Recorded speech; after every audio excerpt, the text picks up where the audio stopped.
Hello! Hey, we are back. Yes, we are back after fucking weeks away, I feel. Yeah, it's been quite a while. Quite has a lot happened in our lives. Connor looks like 110% different. He looks like a thin white duke. He's lost like 112 pounds. Like, I'm honestly concerned about him. Yeah, it's all the drugs. It's the heroin. Oh yeah. Oh, that's right. You do crack now. Yeah, crack rock cocaine. You know, that's my secret to weight loss. So What a way. So last week I had to do like a standalone episode because Josh and I didn't have any time to like meet up because he's working on this new project he's doing. A big project for your eyeballs and your brains. Exactly, and I've just been working a lot, so it's just been like hard for both of us to make our schedules work right now.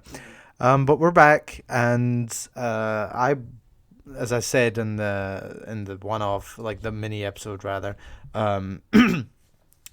that I brought up the idea to Josh that if he wanted to do the same thing where he just goes off for like half an hour, 15 minutes to half an hour and just kind of talks about whatever, he's more than welcome to, you know, just so like and maybe if that, you know, works or, you know, it works for us or we get positive feedback from people, then we'll just start doing that every other week. Yeah. So first week of the month we would do the full length, and then the next week of the month we would do the like shorter mini episode with just either one of us or both of us or whatever.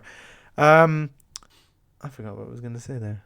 I have 2 recommendations. Do you want to start with small talk or recommendations? Small talk. What have you been up to? I have been rehearsing rather for a play up at the college, and that we are doing The Importance of Being Earnest by Oscar Wilde. Oh, neato. Yeah, it's really fun. And have you ever seen or read the play? Nope. It's really funny. Is it funny? Oh yeah, It's Oscar Wilde. I imagine. Yeah. It's quite well written. It is, and it's just like some of the jokes in it are, you know, my biggest concern whenever I read or perform anything that's really old is this gonna hold up? Is this the kids gonna love this? Is this cool? Is this still as good as when it was written? Would Oscar Wilde consider this Gucci swag? To completely discredit that man's career with 2 words. What was it Liam said on the podcast? He was like, it's bougie. Oh yeah. Is it bougie enough for you kids? Yeah. To like Oscar Wilde? He said bougie, and then like something else that was the complete opposite. I don't know. Yeah. All I remember from the last episode is that his arm was hurting, that he had to leave. Yeah. Oh, you cut out at the end. Oh, I did? Yeah. Oh, well, Liam died. No, his arm hurt and he had to go because he got into a car wreck. Yeah, he's fine now. He's just got a fracture in his left hand, but he's doing a lot better, and you know, we wish him a speedy recovery with that. That just sounds, I don't know, that sounded so yeah, Liam, I hope your arm never gets better. I hope your life gets worse. Oh, yeah. Let's just say how that's we a feel. lot worse than what I said. So, but yeah, I was trying to think of what we could do to, you know, add more of a structure to the podcast, because I remember the first time Brooks came on, he was like, so what's the structure of your podcast? What do you guys do? And I was just like, yeah. It's like, well, Blade Runner. Yeah. You like Blade Runner? Yeah. So I think what we could do is just shoot the shit for like the first little bit, and then what the fuck is this, like episode 17? Wow. Trying to get our. We're 17 episodes old. Yeah. We're all full of angst. We're almost a year old. Oh yeah, that's right. June is when we started. We got a couple months. Oh shit. Well, June is when we got it uploaded. Yeah. We recorded the first episode way back in February, and it just took forever to find time and motivation to edit the first episode and see if we could get rid of the background noise of the Game Grumps playing on both of our ends when we did it over Skype in 2 different locations. Yeah. I mean, we can always, like, as long as, like, Skype works and Audacity cooperates, I think, you know, a Skype call one is perfectly fine. Yeah. But yeah, have you seen any good movies lately? Yeah, I've seen a few. Mm-hmm. The one I just watched recently is, have you seen on Amazon You Were Never Really Here? Can you repeat that? Have you seen on Amazon You Were Never Really Here? I think you might just have to keep that like. Oh, right just up right to your here? mouth. Oh, Yeah. fuck. Hey, everybody. I'm super close.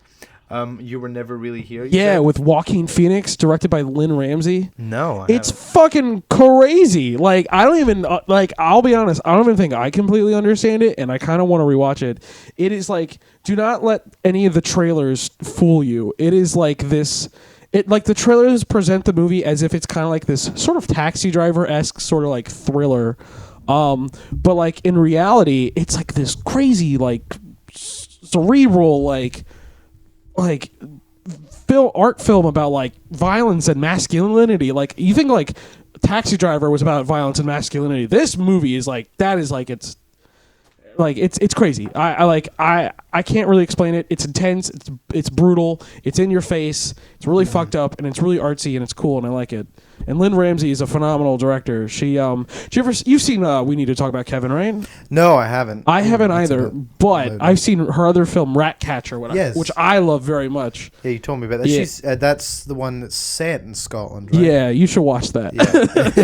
It will remind you of home. Yeah, okay. From what I've heard of it, I don't know if I want to be reminded of that part of home. It's really sad. Yeah. Like, it's the way I describe it is it's like an anti-coming of age movie, and you'll understand once you watch that movie. Why is it every movie is set in Scotland depressing? It's like really depressing. Like there's okay. I I've don't know, told you're you from there. Like, yeah, there's a director. I think it's Bill Forsyth is his name. And he's from I don't know whereabouts in Scotland he's from, but I guess somewhere outside of Glasgow, because he did his first movie. It was called Gregory's Girl. Yeah, and it was set in Cumbernauld, which is where I grew up. Yeah. So like I went back and watched it. Well, I watched it for the first time when I was in high school, and I was like, oh, I know these places. I've seen this I've seen this place before, my friend. So, and it's a cute coming of age movie. And then he did a movie called Local Hero with I don't remember the guy's name. He was in Animal House, I think. Let's just say it was Sean Connery, just for safety. Well, no, it was an American actor. Sean Connery. He likes to always. Oh no! Look at all that. Oh, what is that? What did you do? It's dust. I hate dust. But it's about like some guy who works for some American company, and Burt Lancaster, not playing himself, but Burt Lancaster sends him to Scotland. He's like, go do this thing. And yeah. I don't know anything else about the plot other than that. And he's supposed to be a good director. I've only seen Gregory's Girl, which is not like, you don't put it on and you're like, wow, Scorsese wishes he had this amount of realism and intensity in his movies. Okay. It's a good movie. It's a cute movie. It's like when I say I like The Breakfast Club, I don't think The Breakfast Club is an Oscar-winning movie. It's one of my favorite movies because I wouldn't say it's like phenomenal, but it's a good movie. It holds a special place in my heart because of its effect it had on me in high school. Yeah. But I mean, it's like that. It's that some of the actors are bad because they're like local kids, and it's just kind of like the fucking around at school, and he likes this girl who plays on the proper football that you play with your feet, the real football. You play American football with your feet only for like a brief moment, and then you so stop. why is it called football? Because like it look, get out of here. Like, just stop. So last week I gave a couple recommendations. First of all, I haven't seen any movies. I know I asked, what movies have you seen? And then you told me, and then I was like, okay. Anyway, I haven't seen any You movies work recently. at a theater. Yeah, but I haven't been working there. Oh, do they have Isle of Dog there yet? I don't know if we're gonna get it. Aww. But Weston wanted to go see it. So talk to him. Okay, I'll talk to him about it. Because he wanted to go out to Hunt Valley and see it, and I don't get my discount right I wonder now. if Weston would be willing to hang out with me that is not in a situation where he's working with me.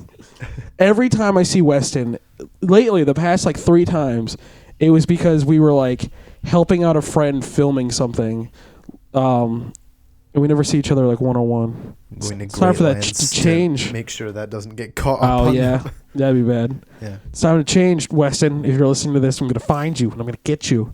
He said he wants to hang out. I'm down. Yeah, he was like he wanted you to come see either Disaster Artist or Annihilation. He just needed to text me. Like I would have been like, yeah, okay. Well, apparently. I watched Annihilation too.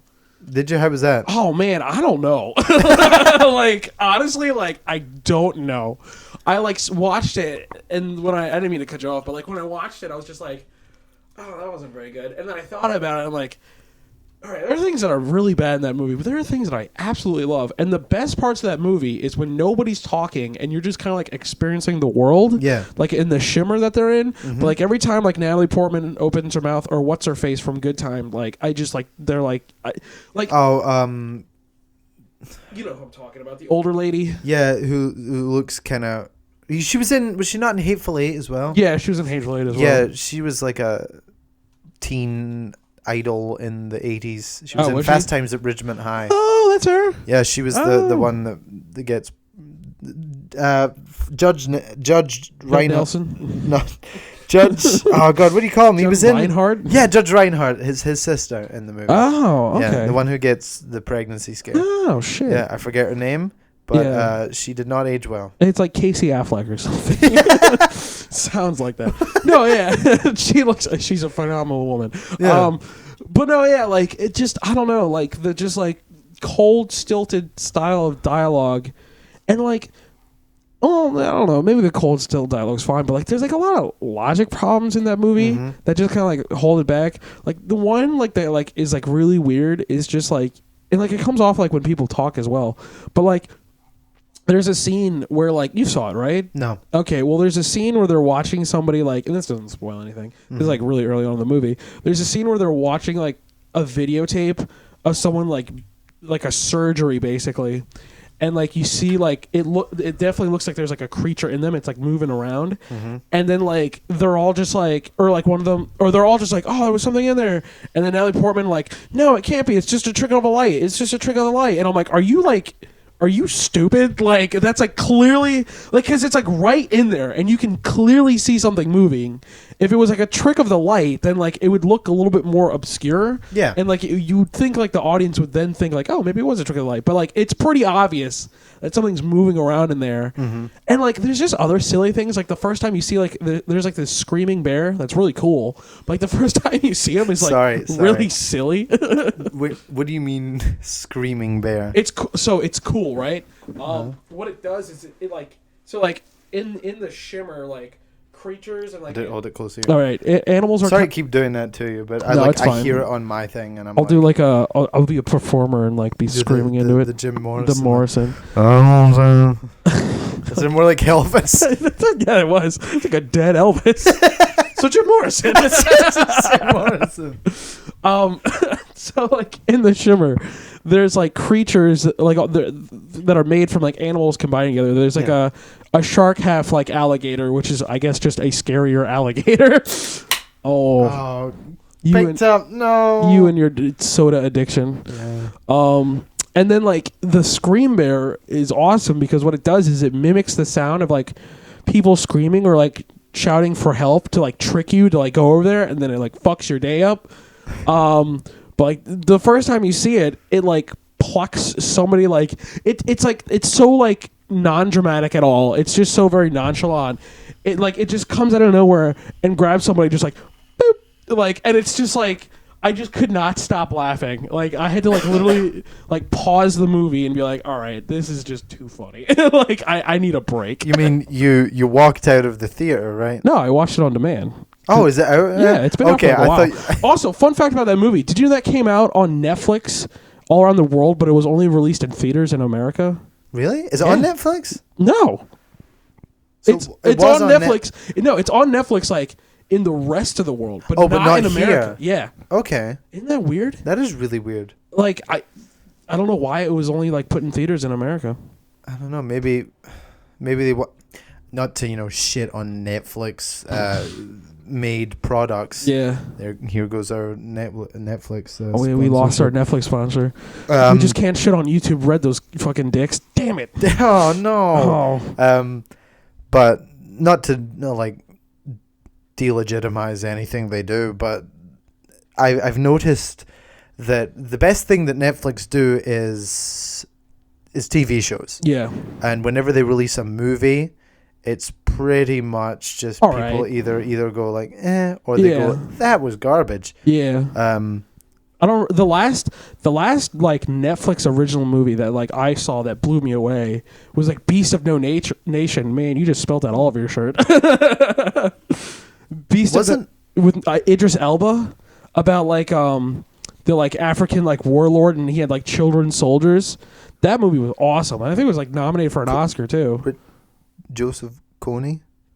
No, I don't think it's about Kony. I was kind of goofing because I think he had the child soldiers. I think it's by another about another horrible warlord in Africa, because there's just so many. Do you remember that Kony 2012? I remember Kony. Yeah. Do you remember how no one thinks about that anymore? Yeah. But at the time, people were like, "This is the most evil man in the world," and he was like now. already dead. Wasn't that the thing? Like he was already like dead when the Kony 12 thing happened. No, I don't think so. No, yeah, because like the guy, it was like a scam. Like he was like, everyone should needs to know. Actually, you know what? To be honest, I think like he was alive for a bit and then died during it. Well, and then while you're that guy took all that money to like kill Kony and like blew it on cocaine, and then a stripper beat him up. And then he was found like naked in the streets or something like that. Yeah. I'm gonna see. I want a movie about that man. That's what I want. Joseph Kony. His name was Joseph. Yosef. Didn't even know he had a first name. No, he's still alive. Kony's still alive? Mm-hmm. What the fuck are we doing? Why are we killing Kony? I don't know. You'll like by April 2017, Kony is still at large, but his force was reported to have sunk to around 100 soldiers, down from a maximum of 3,000 in earlier years. Both the United States and Uganda ended the hunt for Kony, and the LRA, believing that the LRA no longer posed a significant security risk to Uganda. Oh, okay. Hey, guess what I'm seeing nothing about? Oh, no, here. Come on, I know like a stripper beat him up. Or maybe that was the ShamWow guy. It might have been the ShamWow guy. Right, let's have a look at this guy, the Jason Russell fella. He's the ShamWow guy too. Is he not in jail still? No, he's out by now. No, yeah, because I think he got out of jail and then he was like, he started doing it again and he was like, I'm back. Yeah, he started doing like infomercials, and he's like, I remember there was like a one that he did for like, was it like SNL or something? And he did like a parody, and it was like, I'm out of jail, LOL. Maybe he did. Maybe that was just what I was thinking of. I don't know. Oh yeah, but the thing about Netflix original movies is I think now people are starting to go about them. So maybe they just, in the United States, they were like, well, we need to like make people think this is more legitimate than like a made for TV movie. Yeah. Which makes me sad because like I kind of want to put my movie on Netflix. I was also thinking like, because that's not a. I mean, if your movie is good, yeah, people will go, oh, here's a good movie that was just put out on Netflix. Like it's not. Yeah. People aren't just gonna go, oh, it's on Netflix. Yeah. It's gonna be bad. I think it could have just been the studio where maybe like, oh God. I didn't mean to be like offend you there. No, you're fine. Well, with Annihilation, apparently the studio was like, hey, you need to make these changes, and the director, who I forget his name, he did Ex Machina, which I fucking loved. Oh yeah, he was just like, same guy? I forgot. Yeah, he was just like, no, I don't want to do that. But I will say this: I'm willing to consider Annihilation a good movie if he like. So it's based on the first book out of a trilogy. If he wants to turn the other 2 books into movies, then I want to see what he's like trying to tell me. Because like when you watch that movie, you're like there is clearly more going on in this movie than I'm led on to believe, and I want to know what it is. Yeah, and he's proven himself to be a competent director with Ex Machina, which I still haven't seen, but I really want to see. Oh my god, it's so good! I do a movies and music podcast, and I haven't seen half the fucking movies. I know. Just half the movies. I don't know where I was going to add on to that, but one thing that sucks though is like Oscar Isaac is also in Annihilation, and also honestly, like he's kind of like the weakest part. Like his character's like his character's good, but like it's because of like the way. Isn't he like in a coma for half of it? Well, yeah. Well, he doesn't remember. Like he comes back. He's like he's like disappeared for like 2 years. Yeah. In the Shimmer, but like it's just like the way like the dialogue is presented. It just feels weird. It just feels awkward. Mm-hmm. It feels like nobody knows how to actually act in that movie. And like Oscar Isaac is a phenomenal actor. Yeah. And I was just given a theory lately by my friend that Natalie Portman is not a good actress, and they may be right on that. I was like, no, because she won an Oscar, dude. Yeah, but she was nominated for a second Oscar. But like, she's like the exact same character in all those movies. Think about Natalie Portman and how she delivers dialogue. It's about the same. Mm-hmm. I mean, she's really good in her first role. What's her first role? Leon the Professional. Yeah. She's really good in that. Yeah. For a child actor. Then again, you look at like child actors that people, praised as children. Haley Joel Osment, Fred Savage. Like, yeah. Do you hear anything about them now? Fucking Kevin McAllister or whatever. From Home Alone. Oh, Macaulay Culkin. Macaulay Culkin. Yeah, look at him. He's an absolute wreck. Yeah. His career of being a wreck is arguably bigger than his career of Home Alone. Like, I mean, you're not wrong. Have you ever seen the movie? I think it's called The Good Son. It's got him in it. Yeah, and he's like a killer or something. There's a great line in it because he's a lot of when he acts, when he's in it, he's like very like innocent, like I don't know, mommy, well he said this to me, what does that mean? Yeah. And then like at one point Elijah Wood, because Elijah Wood's the other kid in it, who turned out to be good. Yeah. And I just remember I watched the Nostalgia Critic video on it when I was big into him. Also, quick tangent, Channel Awesome are terrible. Oh yeah. Yeah. Have you heard about like all the like harassment and neglect and stuff like that they're being called out on? I've heard. I mean, granted, like I never really watched Channel Awesome to begin with, but like the stuff I saw like from them just didn't really look all that good. But no, yeah, I heard like they're shitty people, right? Yeah. It's apparently didn't him and his wife get like a divorce or something? I have no idea. Or am I thinking of somebody else? I don't know. I have no idea, honestly. Okay. But I know that a lot of people are coming out and saying my time on the channel was like I felt less welcome than before. Yeah. Like when they brought me on, like they were like, oh, da da da da da, and he said like people are saying that one of the things is like the guy who's like the CFO or something like that of the company is a complete incompetent dick. Really? Mike something, I forget his last name, and I really wish I remembered it. It's not the Nostalgia Critic? No. And I wish I remembered this guy's name to call him out on his bullshit. From the stories I've heard, he's a real piece of work. And Doug Walker, Nostalgia Critic, he is like apparently like he just doesn't care about like the other channel, like people on the channel, and neither do the other like people in charge, like his brother Rob and the CFO guy, like or CEO, whatever his position is, that they are just like they want everything to work for like Doug. And they just don't give a shit about anyone else. Yeah, they like. I know one of the I was going to say characters, but one of the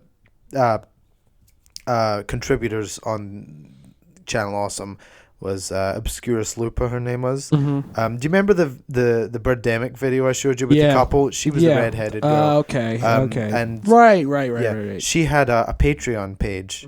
and she was trying to advertise it on the channel, and they were like, no, you're not allowed to do Patreon. What?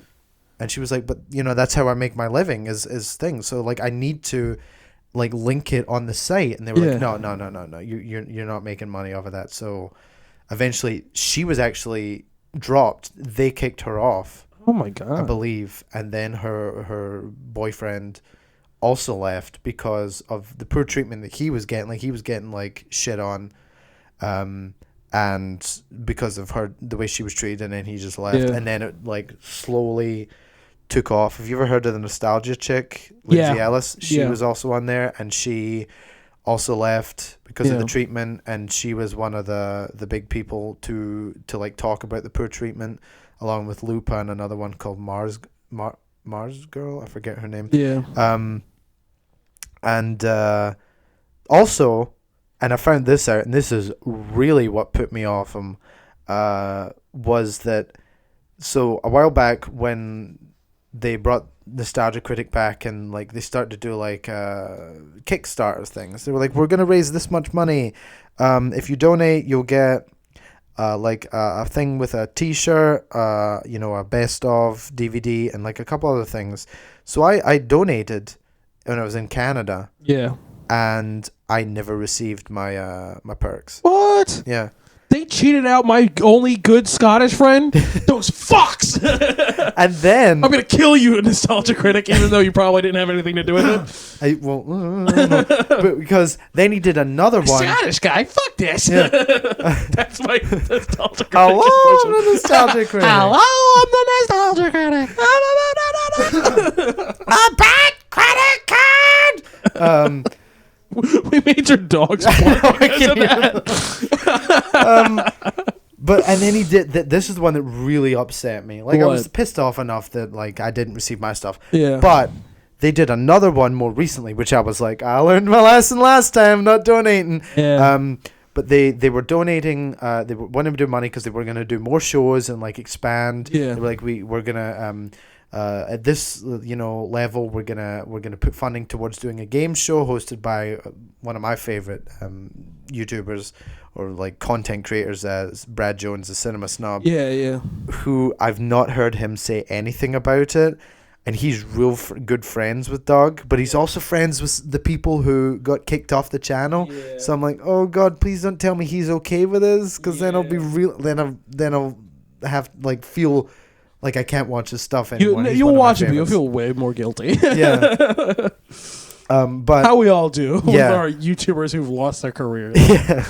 But so he was like, we're gonna do a game show with him. We're gonna do this and this and this. We're gonna put money towards getting like a studio space. And apparently, they took all the money and put it towards getting a really, really professional, nice like film studio space. Oh. And they recorded one episode of the game show, and apparently, like, because I heard nothing about it, I saw nothing about it, and I believe like people said like it got recorded, tested, and they scrapped it. I think before it was even released. Yeah, I don't think it even got put online. So essentially, they cheated people out of the money. Yeah. And like when they were like, "This is going to go to the site," essentially, it just went to Doug being able to use this big studio space. And that I was like, that's really shitty, and I was like, I don't think I can like support him anymore, which sucks because at the fucking beginning of the year at MagFest, I was running around as Doug Walker, and I was like, "Hello, Nostalgia Critic."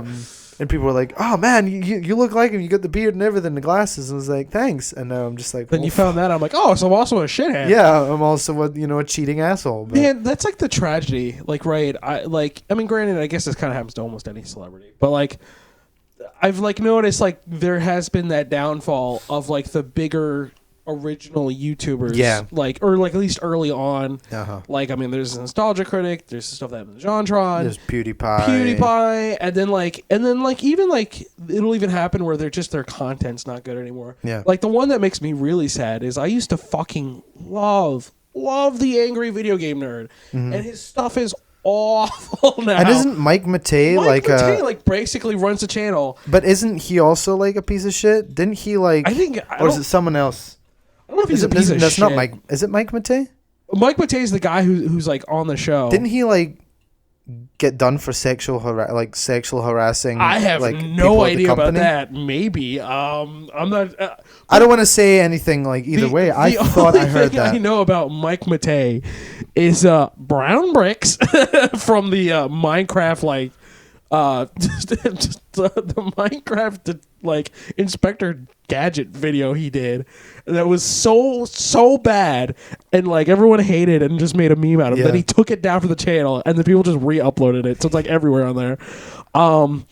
And like it's just like what he does now is like he does like Let's Plays, but like James Rolfe is a really nice guy and is like really unintimidating, and that's why like I think his character of the angry video game nerd works. So when it's just himself playing a video game, it's really like unentertaining, and Mike Matei is just not funny whatsoever. Yeah. And I hate to say this to both of them because I loved watching like the fucking like angry video game nerd of like the Bugs Bunny one where Mike Matei was like the rabbit, and it was really funny just to watch like James Rolfe beat the shit out of him and like put him in diarrhea like as like a 13-year-old kid. Like that was fucking hilarious.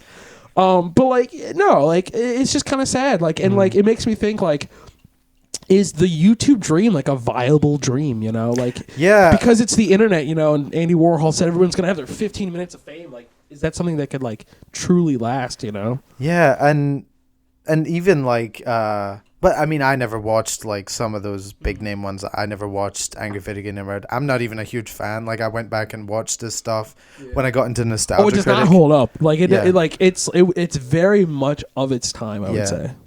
Which is crazy because it's like less than 10 years ago. Oh yeah, is it? It might. I'm not sure. Less than 10 years. It's actually more than 10 years. Yeah. It's It's like, oh man, it's like first stuff was like from 2005, 2006. Jesus. Yeah, so it's more than 10 years ago. Wow. But then like, even like what's his name? Is it Plinkett from Red Letter Media? Yeah. I don't care for that. I don't care for Red Letter Media at all. Either. And I've heard people say like now that it's gotten a lot worse, and I'm like, I just like I hear people that I like and I respect as like YouTubers and content creators like go on about like the Plinkett reviews and stuff like that, and just this even the stuff they tell me, like Danny put it great, and he was talking about one of the Star Wars reviews, the Plinkett Star Wars reviews, and he's like, no, Kingdom of the Crystal Skull, I think it was, and he was like, 1 minute he said, I want to show people like his really thoughtful like analysis on this movie. He's like, but 1 minute it's going to be that, and then the next minute it's Plinkett like violently jacking off to Mary-Kate and Ashley and like yelling and stuff, and he's like, and I just can't show that to people, and I'm like, that does not sound appealing to me at all. That is because like there's I have a vulgar sense of humor. Like I find like even like some politically incorrect like Jim Jeffries and and like you have to Louis know C.K. somebody first. Not that I support Louis C.K. as a person or his actions. Yeah, but you have to know somebody before you can like show that side of you. You know, like and you have to make sure they know like I'm not a weird scumbag. But like I hear that stuff and I'm like, that's just gratuitous. And it seems weird again because I watched comedians who are vulgar and disgusting in some of their jokes, and just to hear some other stuff people like the Angry Video Game Nerd, I was like, this is too much. Yeah, I was like, some of this is just like childish. Yeah, and as again with it is like it's very like. It's like, haha, he said fuck, haha, wow, he's exploding, diarrhea, haha. Hey man, like, dude, 13, like, it's hilarious. Oh, and and how does the theme song go? Like, you'd rather eat a rotten asshole of a roadkill skunk and down it with beer. And it was actually because of him, like, I started drinking Rollin' Rock, and I actually really like Rollin' Rock. Oh, yeah, I heard Rollin' Rock. It's a good, like, light beer. Good. Yeah, it's a good beer. But, like... for Rollin' Rock. Brought to you by Rollin' Rock. Please, Rollin' Rock. I'm surprised they never endorsed him. Like that would have like made him millions. Well, he's like set for life now. Oh yeah, absolutely. Yeah, fuck. How many I was about to say how many YouTubers get their own movie, and I'm like, oh, a lot. A lot, yeah. But he was like, he was, I wouldn't say he was the pioneer, but he was like kind of like the first like in the row of like people to get his own movie. But that's the thing, right? That's what I loved about James Rolfe, is because the angry video game nerd, that was just like a thing. It's a thing he did in college, in film school, that just kind of like picked up. And what I really respected him most was he was a young filmmaker, and he was trying to make it big as a director. So the end goal was always to make movies. And I would like to see him like try and make some more that aren't like angry video game nerd related. Because I even remember watching some of his shorts that he has on his website, and they're actually pretty good. Like he's a talented, competent man, and like it was just that was because that was successful. That's just what he did. Well, I think he's just doomed to be James Rolfe, the ex-angry video game nerd. But hey, Jim Parzinski or whatever from The Office just made a movie that's like critically acclaimed. Oh God. John Krasinski. And I was I'll talk about this in a second. The podcast I've been listening to, Sardonicast. Yeah. But they in that, I hate everything. I mean, I spoke about this last week, but it's I hate everything. Your Movie Sucks and Ralph the Movie Maker all do a podcast together. Yeah. And they were talking about how like they wanted to see. No, was it? No, fuck. It wasn't Sardonicast. It was fucking 100 Years. I mean, Friends by Default. That we're talking about. What? Because you guys were talking about. Did you just call me YMS? Am I YMS? Are you gay and a furry? If that means like I get to have a successful YouTube channel and live in Canada, sure. Yeah. What a fair trade. Hey, man, that means I know Matt Johnson, and I'm perfectly fine with that. Trade my sexuality for fucking, or my whatever I'm into for Matt Johnson, deal. Like, absolutely. Done deal. I believe it was either them or you guys who were talking about it and talking about how John Krasinski's done. It was because I remember Brooks was saying maybe this and Get Out. Yeah. Because Jordan Peele, like people were like, what the fuck? Jordan Peele's doing a horror movie? like comedy people. And he won an Oscar. Yeah. Oh, did we even talk about the I don't think we talked about the Oscars at all. God, we've been away for so long. The Shape of Water was really good, but probably didn't deserve the Best Picture. Oh, really? What did you think? What did you want to win? I mean, you know me, I wanted Blade Runner to win, but I wanted to see more films like Killing of a Sacred Deer nominated. I would have liked to see Michael Haneke's Happy End nominated. I like Three Billboards a lot. How do you feel about like the criticism it's getting? It got rather. Oh, Three Billboards? I completely understand that, because like it is like if it like the way I look at it is it flows much like that of like a Coen Brothers film, where it's kind of like non-genre and like in the sense isn't helped by the fact that Frances McDormand's in it. Yeah, I know, right? Great actress. Might as well have been by the Coen Brothers. But no, like I can totally understand like the tone shift is kind of like hard to deal with, but once you like, that's one of those movies I consider like if you just let it take you on a ride, you will find yourself on this crazy fucking like emotional roller coaster of like just like intensity and like just cruelty that people can do. Oh yeah. And just society is large. But no, yeah, I wanted to see our boy Blade Runner get some stuff. Again, to go back to the Sardonicast, technically for the first time, they were on the podcast and they were discussing Oscar nominations, and they were like, "What's nominated for best film?" And they were looking it up, and they were like, "There's only 9 on here. Don't they usually do 10?" Yeah. And they were like, if they done 10, Blade Runner 2049 totally could have been nominated. And I'm still pissed off that it didn't. Dude, I'm still pissed off that Hacksaw Ridge was nominated and Silence wasn't. Yeah. Like, that's what I'm still... And, like, again, and I think we say this every time when we talk about the Oscars, no matter, like, whether I'm talking to somebody or just on one of the shows, it's this two-sided sword of, like, the Oscars. Everybody knows that they're bullshit, but everybody wants to win an Oscar, because it's just like that vindication of like in the public, like once you win an Oscar, then to people who don't know movies, and then it's like, oh wow, then you must be really good. Exactly. And it's like it's just a way to sell yourself, and it's that validation of like I am good. When you understand how they work, and then it's more about like money. It's just like, oh well, then fuck the Oscars. Yeah.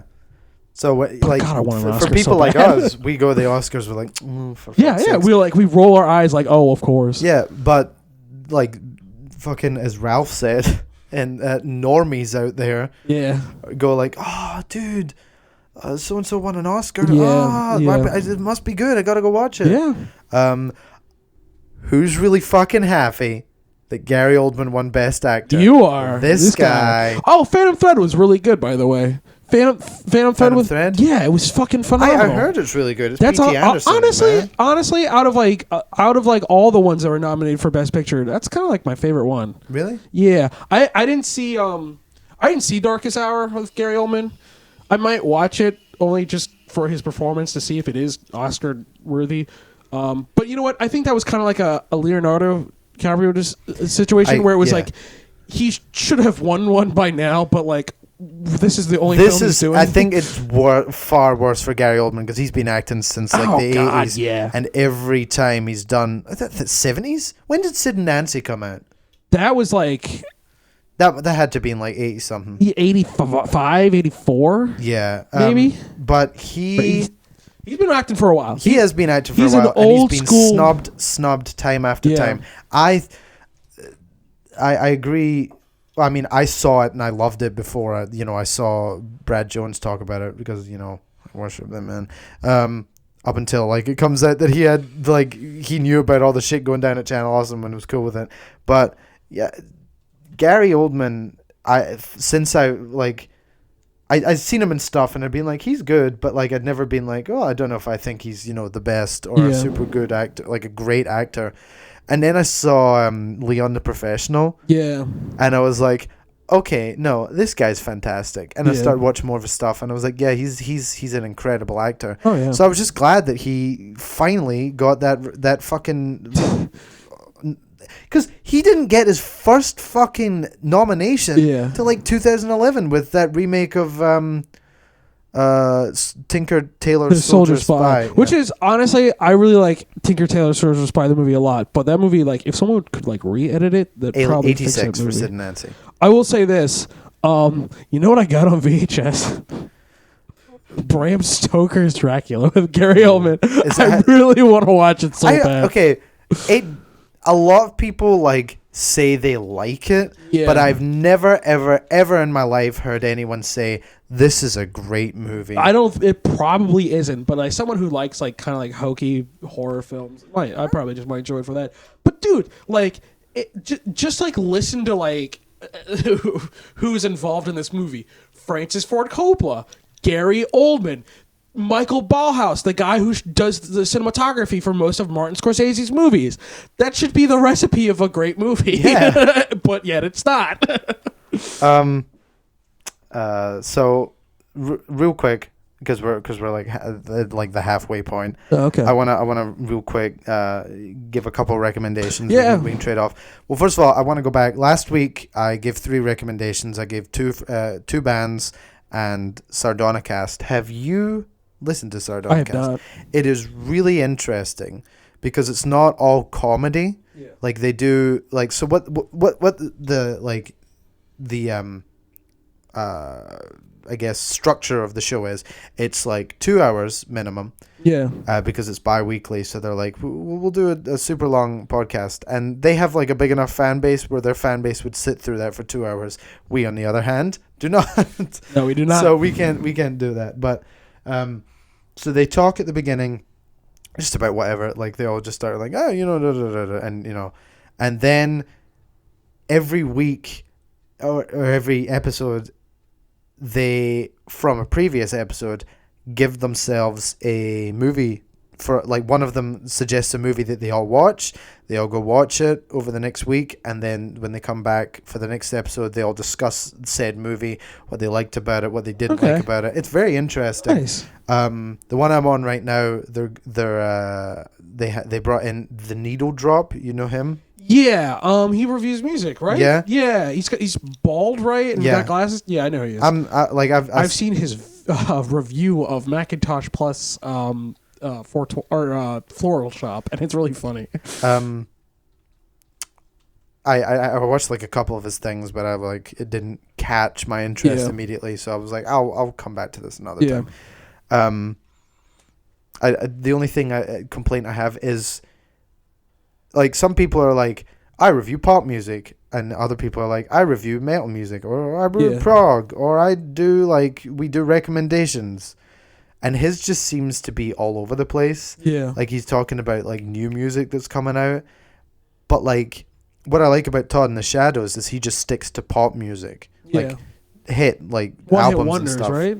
He does one hit wonders as well, but like for his reviews and stuff like that, he sticks to, and his best of lists and stuff like that, he sticks to modern stuff. Okay.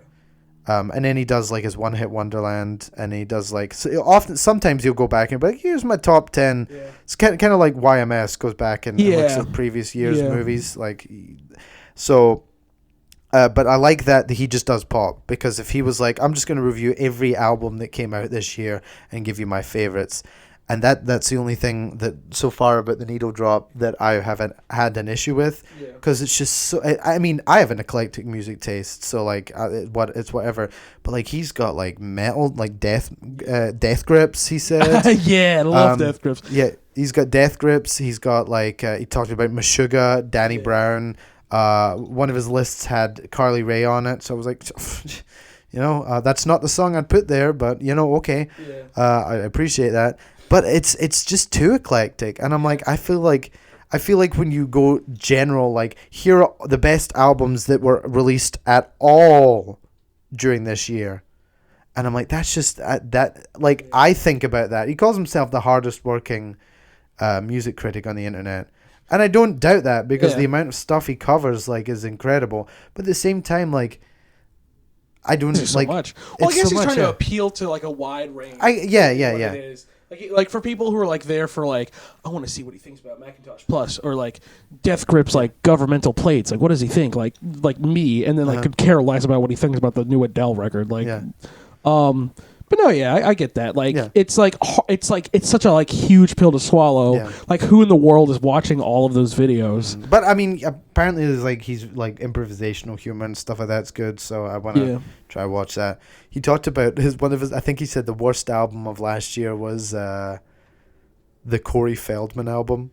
Corey Feldman released an album? Yeah. Is it just hours of him talking about how he was in a pedophile ring in Hollywood? No, because that's all I know about Corey Feldman. It's just him being crazy. And Corey. You can look at when you have a chance, look up his performance in the Today Show.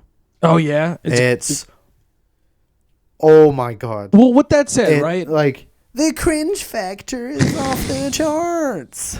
With that said, like, right, I used to think Corey Feldman was like, and he probably still is, like a little crazy, and I thought he was just trying to like get attention for things because his career wasn't all that great. Sorry, Corey Feldman. But like because of like recent things in the news and the Me Too movement, I think that like maybe Corey Feldman is right. Maybe there is like a pedophile ring in Hollywood that we don't know about. We didn't know Harvey Weinstein had like an empire of, and I just watched the Frontline episode about him. This is what Harvey Weinstein's move was. He would invite someone he works with, usually always like a hot like secretary or like female or whatever, up to his hotel room, tell them that they were going to be discussing business of some type.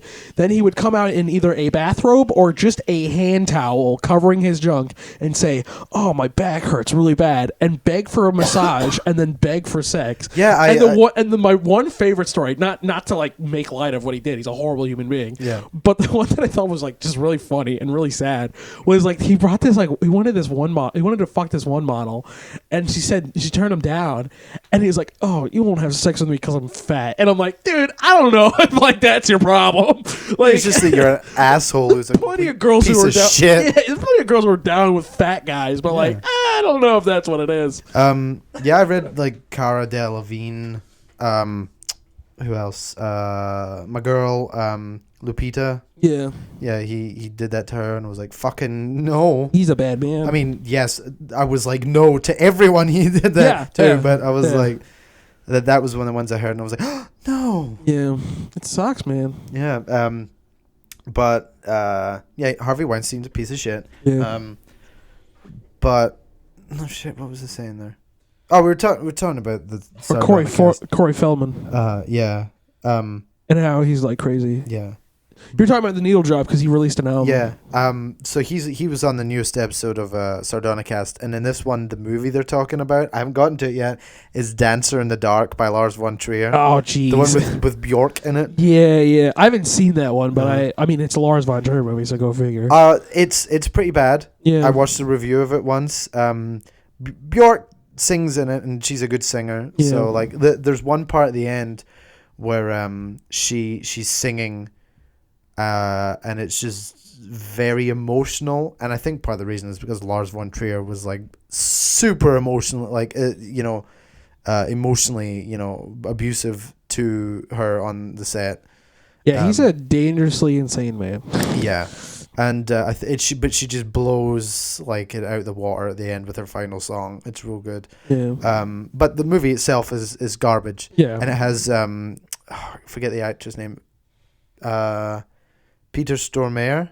He was in Fargo. Yeah. He was one of the two like hitmen or gangster guys. Yeah, he was the one that's not Steve Buscemi. Yeah, that's him. Yeah. And he sings in it, and He cannot sing. Cannot sing? No. He's also in The Lost World. He gets eaten by compies. Oh my God, that's right. Yeah, he gets torn. He was in that. He gets torn apart. I forgot Peter Stormare was in that. Honestly, I know Lost World is not like a favorable movie, but that is honestly one of like my most favorite scenes in cinema of all fucking time is when that dude gets fucking torn to shreds by these little dinosaurs. Compycephalosif or something? Isn't that the one with the raptors in the field? Yeah. I like that scene. Yeah. No, dude, there's like some like it's Spielberg, so there's some good stuff in it. Postlethwaite in it. Yeah. Pete Postlethwaite's great. Speaking of which, that was part of my recommendations is I've been listening to a lot of Warren Zevon, and I've had this album for like a while, but I was like only listening to Werewolves of London on it, and then I was like, I probably should listen to the whole album. Excitable Boy, and they've got this song. Which I get for some reason mixed up title wise with Rick Derringer's All American Boy. Oh yeah, that makes sense. It's like it's Adjective Boy. Yeah, Adjective Boy. That's gonna be my album, Adjective Boy. But it's like a combination of the two album covers. Yeah. It's My Face mixed with Warren Zevon's. Holding the guitar that Rick Derringer's got with that same weird expression he has on his face. But just real quick, and we'll go back to what you were talking about. There's a song on it called Roland the Headless Thompson Gunner that Roland's character in Lost World is based off of. And whenever I think about that, I just think of Pete Postlethwaite. There's an ant crawling on my hand. And now it is dead. Now, real quick, so I've got ants in my house, so that son of a bitch was probably on me this entire time. Bowen came over to grab some equipment, and like I had just woken up, and I was handing it to him, and he said he just watched an ant crawl from my eyebrow up into my hair, and I was like, oh man, oh God, Christ, oh no. But that was my recommendation briefly. But back to your thing. But yes, Sardonicast is really cool, and I've been listening to it, and it's just made me want to like make more content. Yeah. Because like just hearing them, because they talk about it a lot, and that's not a criticism, that's a really positive thing, because that's something I want to hear from YouTubers is like the process that they have behind their stuff. I mean, I love Super Mega Cast, and I love like other podcasts that just are like about nothing at all, where they just kind of shoot the shit for like an hour and a half. But like this is a very interesting, and I think you'll appreciate it too, because they talk about like directing and stuff like that, and how they got into making videos and directing, and like YMS talks about his experience. He did a documentary in high school about the school play that he said like took him like he was like, I wasn't getting any sleep because I was up all night, because he had like a tape camera, like with cassette tapes, so he had to convert that. Like he had to plug in his camera and then play it to get it on the computer, play through all of the footage, and then burn. He said, but he would like stop and burn shit to disk because he didn't have enough space on his hard drive. On his laptop. Exactly how he feels. That's how I made my first ever stuff, was on a tape camera. There is a horrid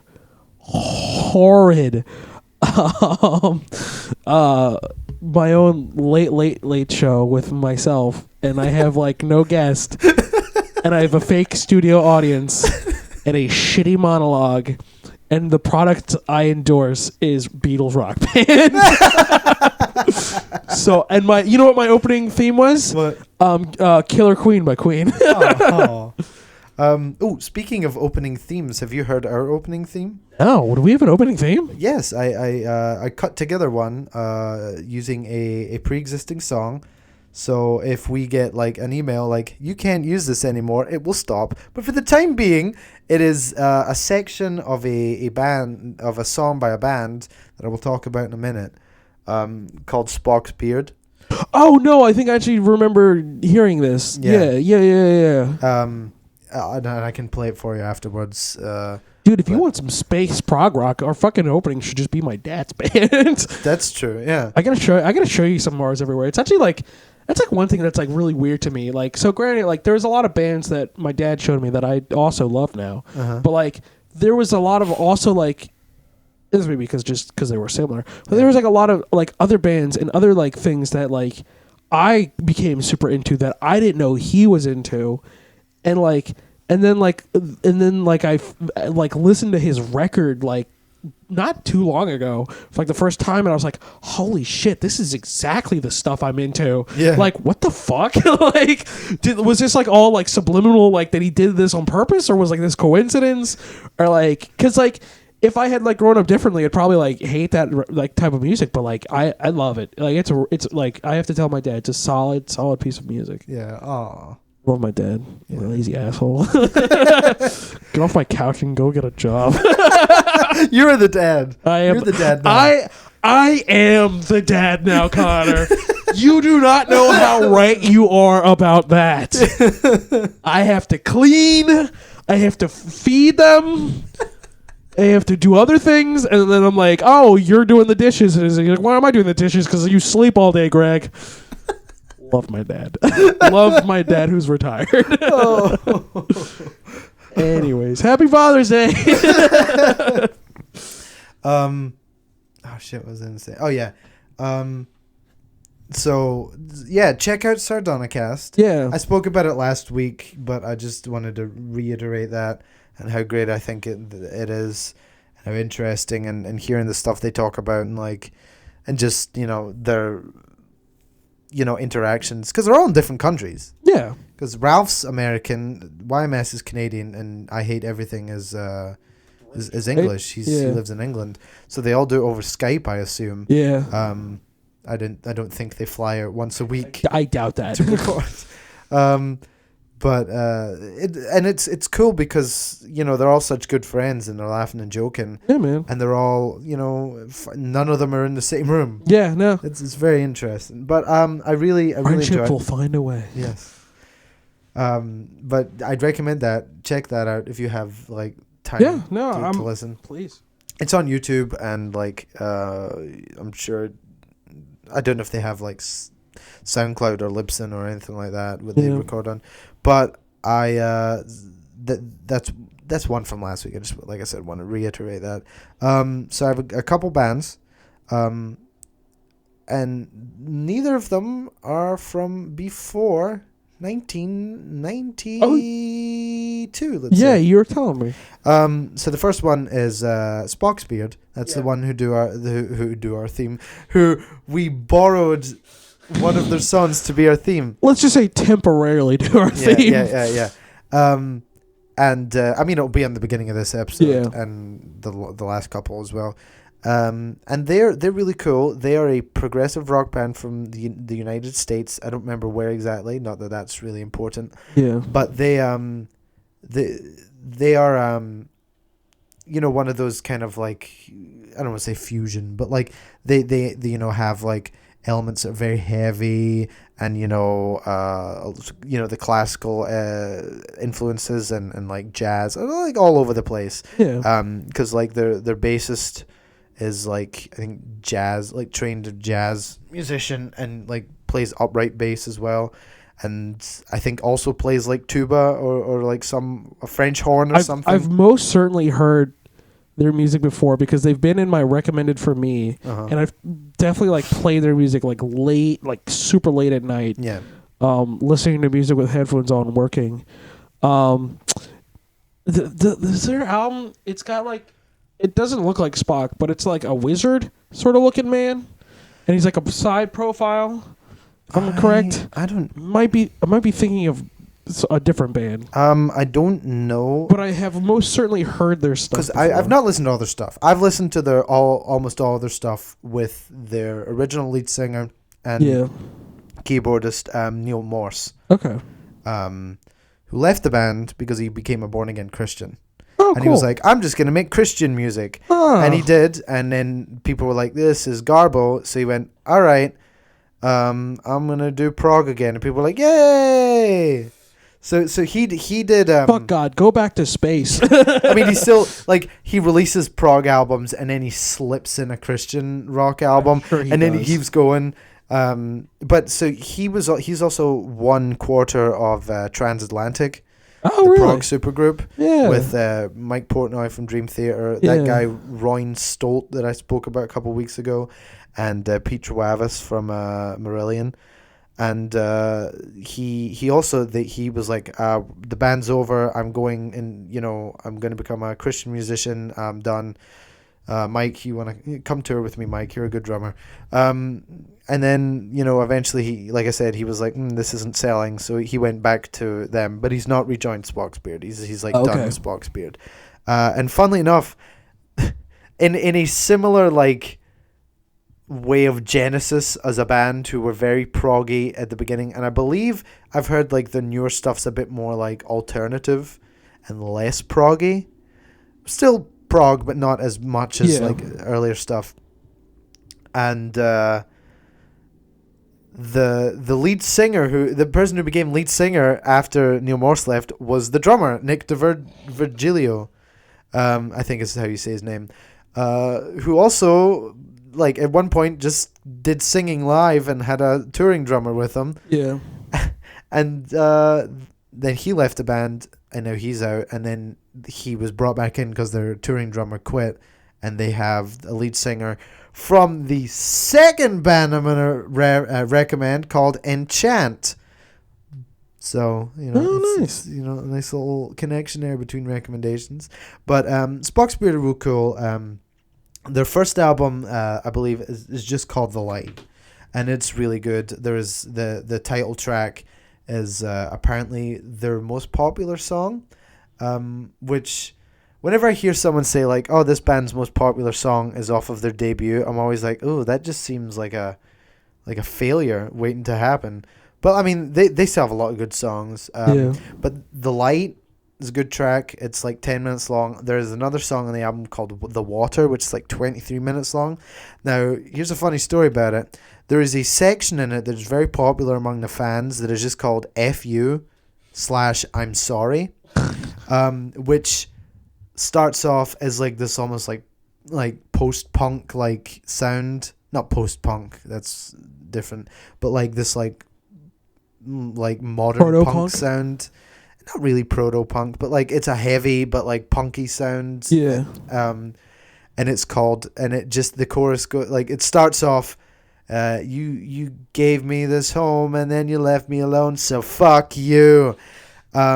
And he repeats that several times. Now, when I was listening to this, I was at work playing it on my speaker. Oh. Luckily, there was no one in the class, but I was listening. I was cleaning around the class, and I just hear "fuck you," and I'm like, "Did he just say fuck you?" Let me rewind that, and I was like, "He did," and then he was like, "Oh, he said it again. He keeps saying it. Wow, oh, the children are coming turn in. this down a lot." It's a cool song though. I sent that particular part to Liam. I was like, it's a good cathartic song, Liam. If you ever want to get angry, do it. And then the last track on the album is On the Edge, which is the song that I chose to use as the theme, because there's a part in it with where the guitarist Alan, Neil's brother, and Neil, they do these little mini kind of melodic solos, which are cool. Yeah. So I just used that. And it's a fun song. And they have a bunch of albums. I have I think first 5 I have right now on my phone, and The Light's really good. The next album is called it's a cover of a George Harrison song, Beware of Darkness, which is pretty good. The Kindness of Strangers is okay. Day for Night was good. I can't tell you too much about it because I feel like it just kind of went by. And then their album 5, or maybe it's just V, I assume, because I think it was their 5th album, is really good. Oh, okay. The song At the End of the Day is one of my favorites by them. And that's like a 15-minute prog epic. So I'm like, yeah, that's what I like. This is for me. Yeah. So if you like prog, then check out Spock's Beard. If you like prog, already. you're probably already a fan of the show. Yeah. you're down the clown with the prog. And if you're a little unfamiliar, they are a lighter-hearted prog. They're not like King Crimson, who were very dark. Yeah. And the other bands I recommended last week are a little darker than Spock's Beard is. So if you're like less about that and more about like the almost poppier stuff, then check out Spock's Beard.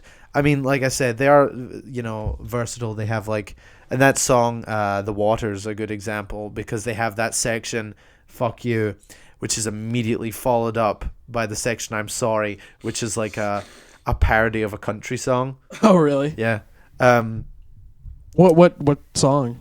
No, like just like a parody of country music. Oh, just in general. Yeah. Okay. It's like the style is very singing, and it's like Twangy. acoustic. Yeah. I'm not a fan of that part, but like overall, it's a. You it's like a cool the song. angry part, not I the like apology. the angry part, not the sorry, wimpy country-ish part. Yeah. So check out Spock's Beard. Like I said, The Light's good. Beware of Darkness is very good too, and their album 5. I'm just gonna say 5 because Roman numerals. Yeah. Is good. The End of the Day, great song. It's the name of the song. I'm not saying At the End of the Day. It's a great song. Yeah, you get what I'm saying. And then the next one I have, I'll say it real quick, is a band called Enchant. I haven't listened to all of their stuff. Enchant. They're like I want to almost call them the American like Marillion. Yeah. Because they're in that kind of same vein. Yeah. And in fact, their first album was produced by my boy Stephen Rothery, the guitarist from Marillion. And aren't they from like the mid '70s to like the early '80s? Oh right? no, they were like their first album is from '93. Oh, okay. All right, then I'm thinking of somebody else. And their lead singer Ted Leonard is very good. Oh. He's got like he's almost got like that kind of like power metal, like new wave of British heavy metal kind of style of singing. Like he does very high, but it's like almost, it's more akin to like Jeff Tate from Queensryche than it is to like Bruce Dickinson from Iron Maiden. Okay. But he still hits them high notes. And the good guitarist Doug Ott. But Ted Leonard actually tours with both. He still tours with Enchant, and he's also now the lead singer of Spock's Beard. Oh, nice. So he has both those bands under his they're belt. all He's kind of connected in there. He's like, bring me more. But no, their stuff's pretty good. Their first album is called Enchanted by Enchant. How original! Like, is there a song called Enchanted? Enchanted by Enchant off the album Enchanted. Yeah, that's dumb. It'd be like if someone was called The Who and they called themselves Who Are You? Or their album Who Are You? Fuck. Or Black Sabbath with their debut album Black Sabbath featuring the hit song Black Sabbath. Or Bad Company with their first album Bad Company with the hit song Bad Company. Or Talk Talk with their first album Talk Talk and their hit song Talk Talk. I'm done now. I love words. But so the first album, I was wrong. It's not called Enchanted. It is called A Blueprint of the World. You lied to I my am a face. lying piece of shit. Yeah, and you're ugly too. But there is That's a song. my new joke I like to do. You're ugly too. Yeah, like it has like nothing to do with what we're talking about. It's so childish. Yeah, oh yeah. It's like, there is a song on the album called Enchanted. That's what I was getting mixed up with. Yeah. There's a hilarious song, I think unintentionally hilarious song on there called Acquaintance, where the guy talks about having a relationship with a woman, and like he tells about all the things that they would do together. Yeah. But every part of it ends with, but you'll never be my friend. So he's like talking about we can stroll in the park and stuff like that. And it just, every time I hear it, I'm like, this song's very funny. And I don't know what it is, like, makes me laugh. about it, but I think it's just how weird it is to say. Like, he talks about like essentially fucking each other. Yeah. And he's like, but I'm not your friend. Yeah. I hate you, kind of thing. I'll suck your dick, but like we're not buds. But that's a good album. It's nothing like. I remember I turned it on and I was like, I don't know what to think of this. Like, I don't know what, like, the album cover is truly atrocious. I'm gonna show you the album cover, real quick, Josh. Oh please. Have a look at that, like, early 90s, like, CG effects. Oh my god. Oh my god. And then their second album, which it looks like a rare game. Yeah, and their second album is called Wounded. Also real bad looking. But like at the time they were like, "Yo, this looks awesome. It looks sure, so realistic." I'm sure the fans of Enchant at the time were like, "Wow, these are incredible. This these is rival the future. This is better than Dark Side of the Moon's cover. This is the greatest album cover." And now they look at it and go, "Oh man." Yeah. But it's like I remember putting it on. And I was like, "Oh no, I'm gonna think of this," and it's a nice album. Yeah. So like. They have like their early stuff's very, kind of very poppy and in the same kind of vein as Marillion were in their earlier stuff, which were in like not their earlier but like the mid era of the Fish year, mid to late era of the Fish years, which were like I don't know, like 85 to like 88, and then like 89 to maybe about like 90 something, like 93 or something like that. Like that kind of poppy era they had, where they still had like longer tracks and like, you know, they were still like, we can play like our instruments. Like, don't worry, we can do pop music, but we play real instruments. Don't worry. Here's Steve's gonna play a guitar solo for you, and it's gonna make you come. Give us money. Yeah. So that it's in that kind of style. Like neo-progressive rock is very pop influenced at times, and but it's also very melodic, and that's what I like about it.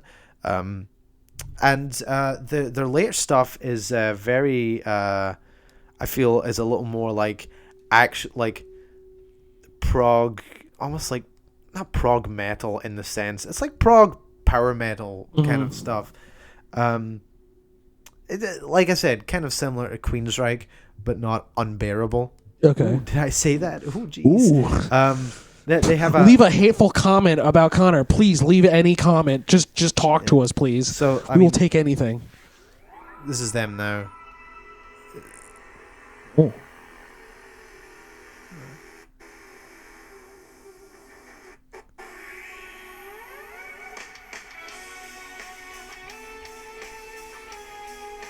Nice. Yeah, it's pretty jamming.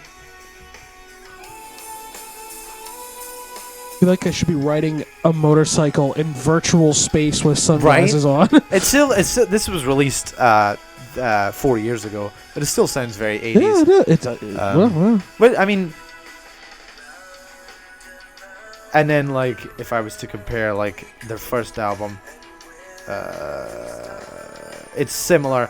The production quality is pretty bad on it. That's why they hired Steve Rothery from Marillion as a producer, because they were like, can you fix what this asshole did? And he's like, can you fix us? I will try.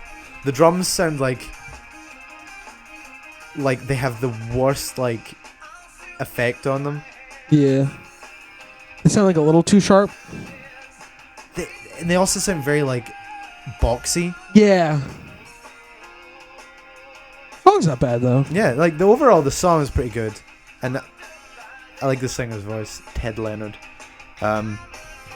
He's got one of those like tenor voices. One of these days we'll figure out how to put music on our show legally, so that it can be a real music podcast show. I think this might be the wrong one again.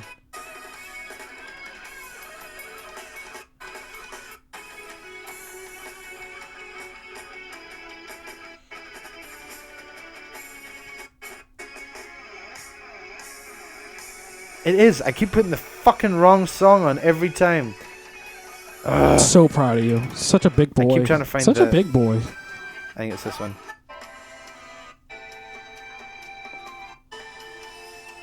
While Conor finds the right song. Did you find it? I will discuss to you the differences between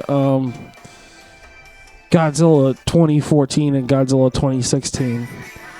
Godzilla 2014. There we go. Thank you, because I had no idea what I was going to say. It's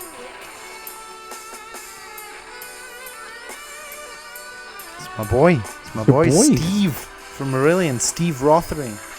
I was going to mess with you and say, yeah, Stevie Ray Vaughan. Dude. I do miss Stevie Ray Vaughan, though. What's that? I miss Stevie Ray Vaughan. Oh, yes. Were you into Stevie Ray Vaughan? Was that? Were you ever like really into Stevie Ray Vaughan? I love Stevie Ray Vaughan. Yeah, he's like, you know how I have my top 100 musicians. My top 100 guitarists that I'll never see. Yeah. Well, no, I've actually gone through those lists and I've been like, right, let's see how many of these people I've seen live. Ooh, and I always like to fun. try and see if I can, how many like I can see before they all die. Yeah. That is a depressing factor. The one that killed me was I was in high school. No, I think I was in middle school, and Mitch Mitchell from the Jimi Hendrix Experience died, and I was like, damn it, I wanted to meet him. I was like, because I love Jimi Hendrix. Yeah, and you couldn't meet him. Yeah, and Mitch Mitchell's a fantastic drummer. Like, so I was like, I want to be asking him. And a pretty good afro.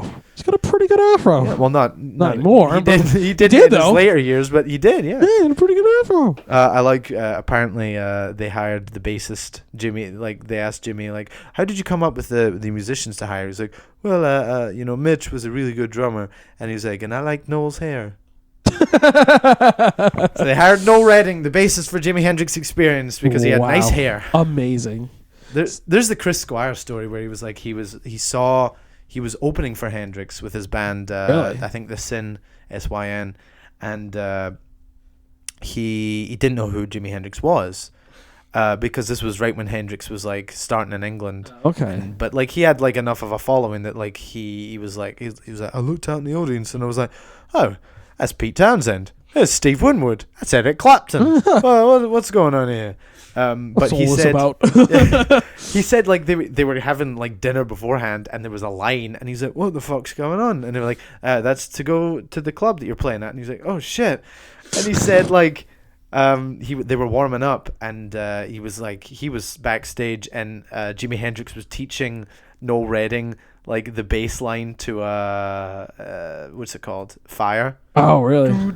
But like Noel Redding was fucking up, and Chris Squire was like, it took every fiber of my being to not walk out there and go up to him and be like, for fuck's sakes, this is what you do, okay? And then like he said he was like hanging backstage, and Jimi Hendrix just walked up to him and was like, hey man, you play Rickenbacker? You know my buddy Billy, you know, is it Billy Cox? I forget his name.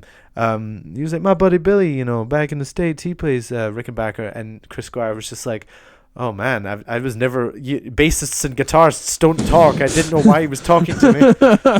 We do not mix like the races. I was like, I wonder if that's actually why he was like, oh, there's a black man talking to me in England. And this place full of white people. But no, that's a cool story. Do you have any other recommendations? I'll let you take the wheel for a while. I always feel bad because you seem to like research the entire history of these bands, that's just me because I'm a fucking I don't do nerd. that because I'm just like, oh hey, this is cool, and then I learn like very little information about it.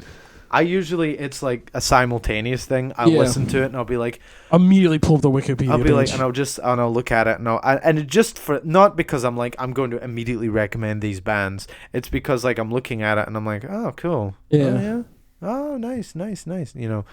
And then when I recommend them, I'm just like, well, I also know this and this about the band. Yeah.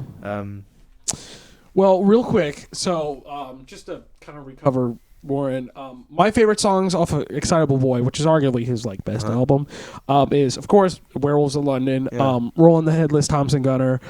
Excitable Boy is a great song, and like maybe my favorite one, Lawyers, Guns, and Money, which is just really a really funny and fun song. And one song by him in his later years, which is just more kind of like an acoustic song, is called "My Shit's Fucked Up," and I'll let you take a guess on what that's about. It's about constipation. Oh, arguably, sure.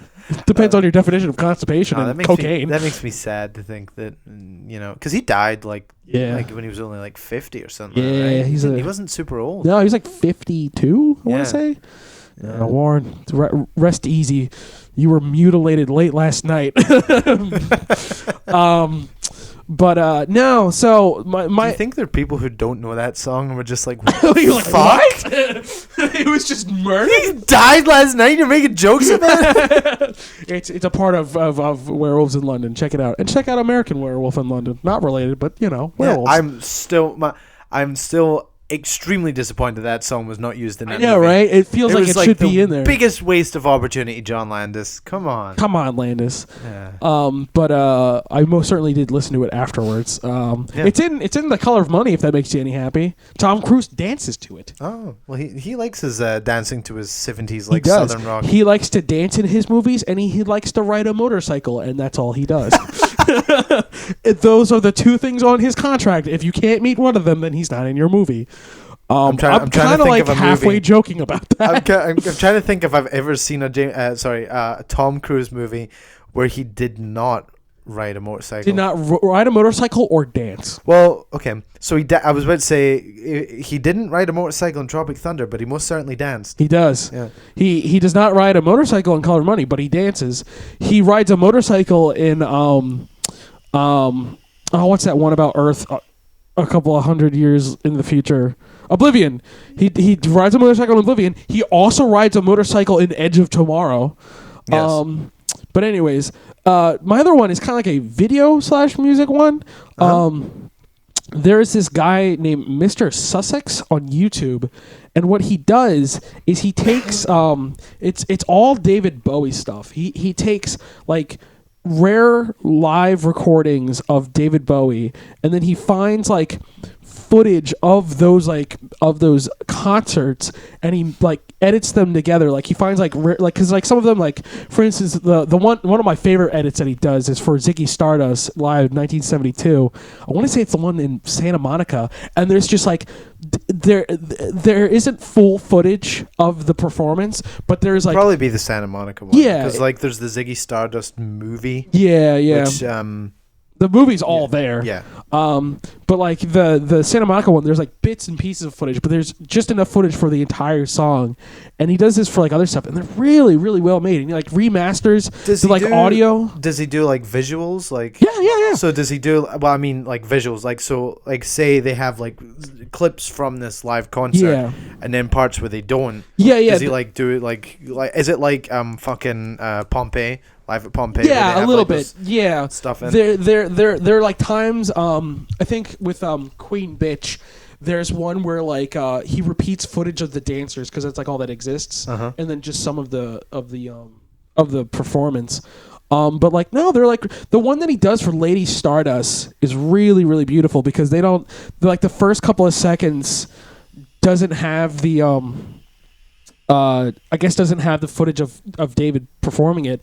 So it's just footage of David putting on the makeup backstage. And it works because, like, the beginning lyrics are like, puts on his makeup. I can't really do a David Bowie. There goes stairs and the makeup on his face. With his long black hair and his diamond grace. Can you do like impressions of singers? I was thinking about that in the car the other day. Weirdly, when I was really young, I used to do the Beatles a lot, and I would do the Beatles arguing.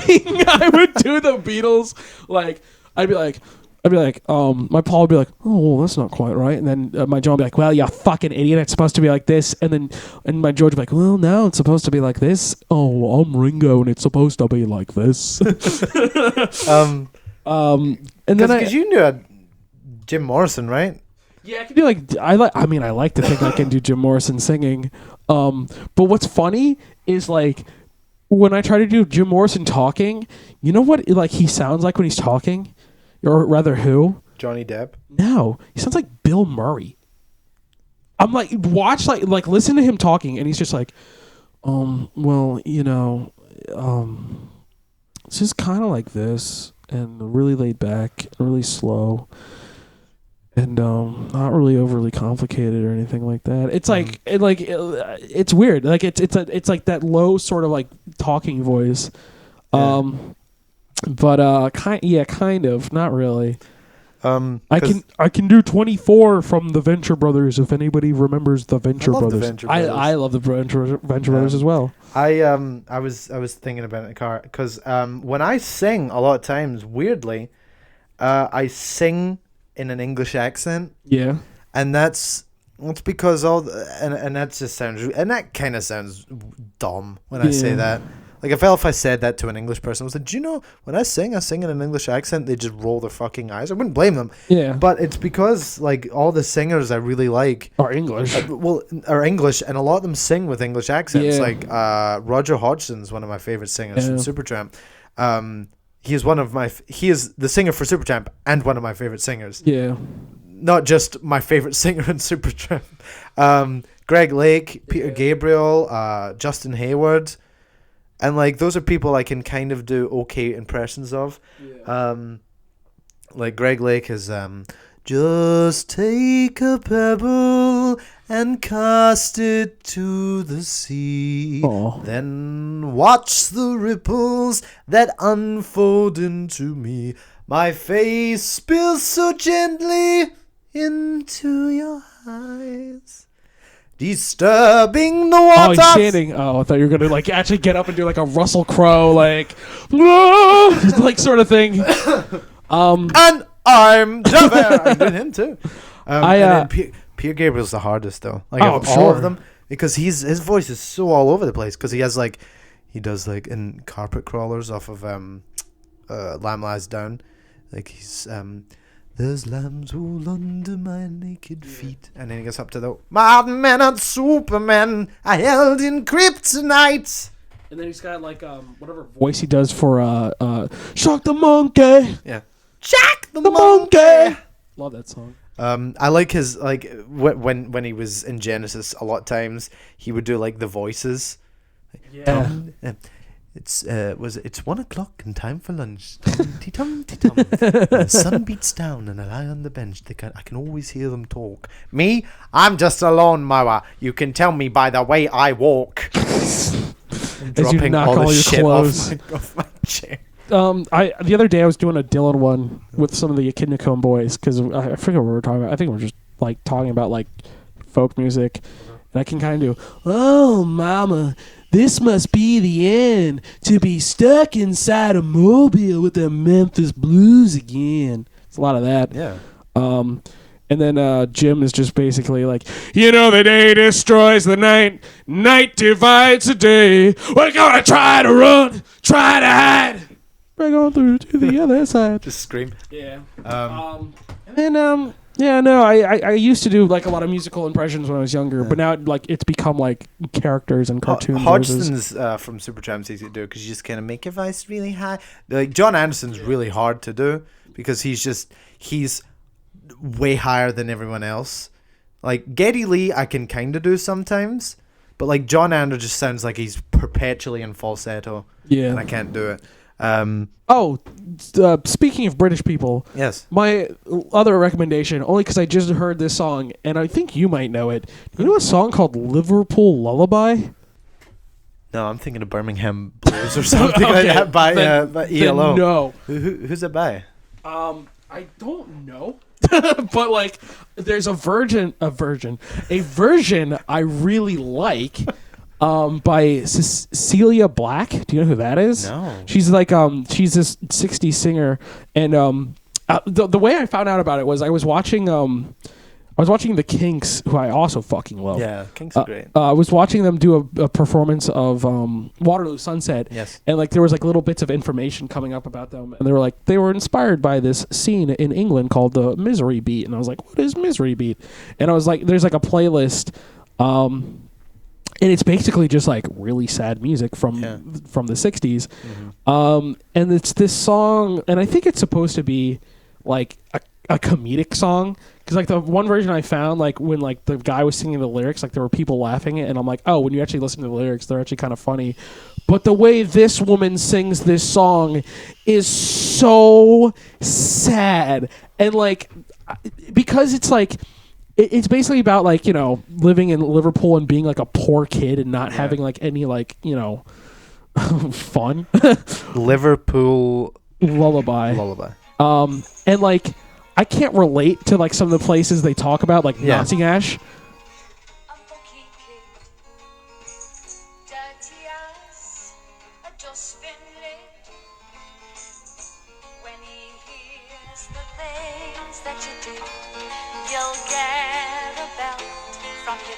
It's about like a dad beating his kid for being like himself.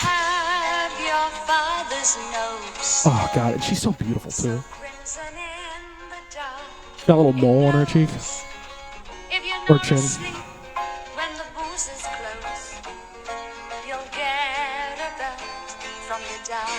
And like it's just so sad, like the way she sings it. Like there's Cilla Black. Yeah, and she's a woman from the '60s, so I can only assume her life was horrible. That's the only information I know about her. She was friends with the Beatles. Oh, really? Because she's from Liverpool, so like they probably knew each other growing up.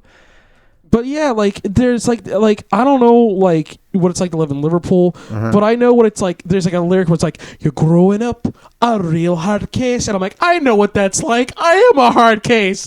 I want to live in Nottingham, or I want to live in like a better place. And I just know what it's like to like grow up as a dustbin lid. Well, that's what's great about some of these songs. If you're like, I can't get like, I don't relate to like the specifics that they're mentioning in this song, but like as a poor filthy man, I understand. As like a metaphor for like wanting more out of life. You can relate to that. Yeah. Though my father never beat me, and thank God he didn't. No, yeah. Because I'd kick his ass. Yo, Dad, you want to fight? Come at me. My address is, well, you know it because you live there. I just imagine like 5-year-old Josh. Your dad comes in, takes his belt off, and he's like, "Oh God, oh no! There's an ad. Oh, it's an. I don't know what the hell this is. Get out of my face." There we go. But your dad comes in, 5-year-old you, and he's like, "Did you not do your chores again?" "No, Dad." All right. He takes off his belt, and you just jump up and like fucking give him the Glasgow kiss. Just headbutt him. I'm like, fucking try it again, Dad. All right, fucktoid. That's my impression of myself when I was young. Which I guess just sounded like myself, but like higher up. And I'm Josh. Look at me. No, you know what? Like this. Mine was like this. I'm Connor Harris. I'm very whiny and Scottish. This is the same. And then your mom rushes in and says, "My boy's back. This hairy man is gone." No, did I ever tell you the story? When this is like how I was a child. This is like well, I'll tell you the story and be like, oh, that makes perfect sense now. Yeah. One of the first times I ever heard David Bowie was in the Godzilla movie, because they use Heroes at the end of Godzilla, the 1998 one with Matthew Broderick. Yeah. And because of that, Heroes is arguably like my most favorite song by David Bowie. Yeah. But like when I like. And granted, I think I saw that movie in theaters, so like I probably heard it before. But like when I had it on VHS and I just played it, what are you doing? My arm hurt. My hand hurt. Because I was like holding the microphone like that. Okay, I thought you were like a butler. I thought you were like I've got like butler's wrist. I thought you were like hurrying up, and I was like, oh, okay. I'm just like shaking my hand. But yeah, like my dad came home one day after I was watching that movie, and this is what he comes into. I'm complete, like I don't even think I think I may have had underwear on, but no clothes, like no shirt, no pants. I had the TV blaring loud, like the credits after Godzilla was finished, Heroes. I was like singing along to it from what I probably could understand of the lyrics, and I had like 4 different markers in my hand, and I was like drawing all over my chest, and I was like, I'm a rock star like David Bowie. I want to be king, and you could be queen. And then no one punished me. They're like, all right, go to bed. That's hilarious. And that was me when I was 18.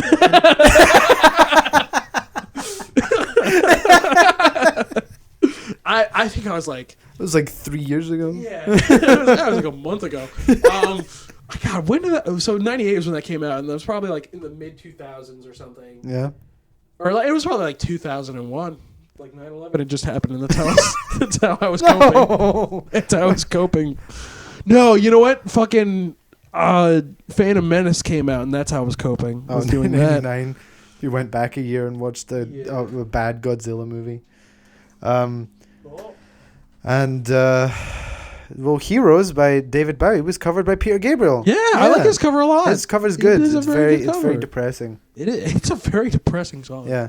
Well, and of all people, I would, definitely say Peter Gabriel could do a David Bowie song justice. Yeah. With his depressing, sound to his music. Yeah. Fucking, what's it called? Don't Give Up, kills me. Yeah. Yeah. Makes me sad. What time are we at, by the way? An hour and a half.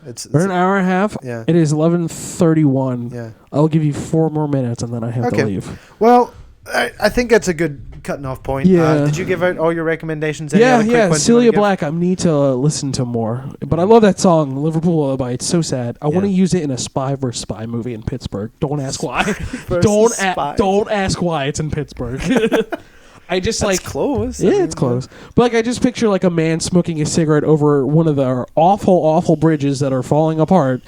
And I know that not because of the news, because I have walked under and on them and have felt completely unsafe, and been in a car in them and felt completely in danger. But I just see a man smoking, and it's one of those long zooms, and that song's playing, and it's just gloomy. Yeah, like it always is there. I love you, Pittsburgh. You filthy, filthy hellhole, full of rust and death. Yeah. So so that's our show. We'll do plugs real quick and then we'll fuck off. You can find the podcast on our SoundCloud page, Conor and Josh as You'll Like 'Em podcast. You can also find us on Facebook, the same name, and on Twitter. The Twitter handle is @You'll Like 'Em pod, all one word, all lowercase, no punctuation, nothing like that. We're also on iTunes. Be sure to check us out on there if you have a phone with iOS or an iPod Touch for some reason in 2018. I still have my iPod Touch. Doesn't work, but it exists. It's real. So you can check us out on there, and be sure to subscribe and give us a rating, because that every little helps. Everything. And I've tried doing some advertising, not like anything super expensive or anything, or radio ads or anything like that. Just small things, and that has helped a little bit. We've gotten a couple listens outside of our usual zone. Yeah. But like our friends at Friends by Default, the best way to help us out is word of mouth, just telling your friends about the show, showing it to people you think might appreciate the music, or just the random bullshit we talk about. Yeah. And we are also part of the 100 Years podcast family. The production, we are the conglomerate. Yeah, we own you, Connor. Yeah. And they own me, so and I own myself. Yeah. You're a strong, independent lady. The visual bit on an audio show. Yeah, exactly. But so that includes Friends by Default, which is the show Josh is on with our friends Brooks, Zach, and Liam. Brooks has been on the show. He did the Killers review with me. Yeah. And Liam has been on a couple times just in the background because we've recorded at his house. We have a dog as a special guest. Hello, Sasha. That dog's been on this show several times. More than they're famous than anyone else, I think. She's our favorite return guest. So soft. Yeah. Hey, Sash. Anyway, and then Liam and Zach's one-off show that they've done, Noise Choice Boys. I want more Noise Choice Boys. I don't know why they don't record more. I don't know. I think they've just given up on it a wee bit, which makes me sad. Zach is so ugly. Wow. I didn't say. Hey. Those are your words. I didn't say anything. You were talking, and then I wasn't saying anything. Those are the other podcasts on there with us, and I will be sure to post a link to the Patreon page, the 100 Years Patreon page, which includes us as well on on the page in the description, so you can check that out if you want. You can give money. You don't even need to give that much. What did Brooks say? The highest was like, was it like 10? Yeah, $10 or 15. $10 or $15 is like the maximum right now. See, this is not even that much. Yeah, give us your money. Shut up. Give us your money. Yeah, Stop talking. please. You scream, I will stab you.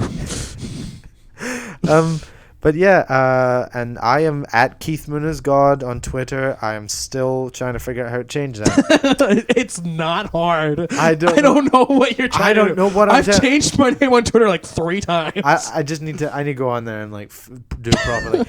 And maybe by the time that this comes out, I'll have figured it out and changed it already. And if I do, I will put that in the description as well.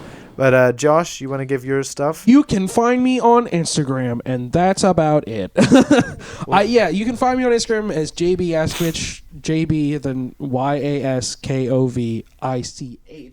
And then you can find me at the same... ICH, cut out the ends. Oh, yeah, ICH. You can also find me on YouTube as the same thing, where I'll be uploading some more work here soon. Mm-hmm. Hopefully. But also I'm on RetroTrigger's Let's Play show. I did I did some Pikmin Let's Plays, and we're gonna be doing some more. Oh, sweet. You get to see me get really frustrated at Pikmin because I was really tired and not paying attention and doing a really shitty job. So hopefully the next time we play, I do like a bit of a better job. I have a new short film called On the Rocks that is finished. And I am currently working on exporting it. There is a exporting problem that is driving me crazy, but I think we figured out what it is, and good. Hopefully by today I can have it done. Yay! There'll be a new Dune Flowers music video coming out that I shot with them called Casablanca, which is really cool. It's a very sort of like Beatles, like mid 60s sort of like Kinks video. We're kind of out in this very gloomy place. And then when the song picks up, it becomes all bright, and that is a very long hair. It is. That was. I don't know whose hair that is. It looked like it was red. Is that a pube? Is that a long red pube? Who do you know that has red hair that I know? I don't know. That was a great sense. Who do you know that has red hair that I know? I don't know. Your dog? No! I was like, for a minute, I was like... What? You had to look at your dog, and then... She wasn't there. I was just like... No! It could be your red hair. She doesn't have red hair. She's black hair. She's black fur. Not that you know of. But, I'm another also, visual bit on an audio show. I'm on Twitter as JB Films, but I don't really use it all that much. The same with my Facebook. The only time you'll ever see me post stuff on there is because I linked it to my Instagram. Yeah. So like posts from Instagram will be on there. And yeah, that's about it for me, man. All right. And I might try and, like I said, with the Sardonicast, hearing them talk about like the process of making things on there has made me want to like get back into doing like more stuff, more video based stuff, but we'll see how that goes, especially because I am disgustingly busy right now. maybe during the summer, I don't know, but anyway, so yep, that's it for the show. Thanks for listening, and we'll maybe have a mini episode out next week. I talked to Josh, I'm down. Be interested in doing it. Just talking. It's about a matter of when do I have time. Yes, exactly. And what I would want to talk about is really what it is. Whatever you want. Like really? I gave 3 recommendations. You could go on like a fucking half an hour Godzilla rant if you wanted. Sure. Sure.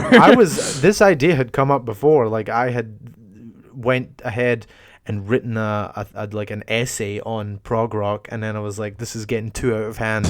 It's gonna take like 4 hours to actually have this done. Yeah. But whatever you want, whatever you want to talk about. There's a show that I was gonna do when I moved down in Nashville that we could do it on our show. Yeah.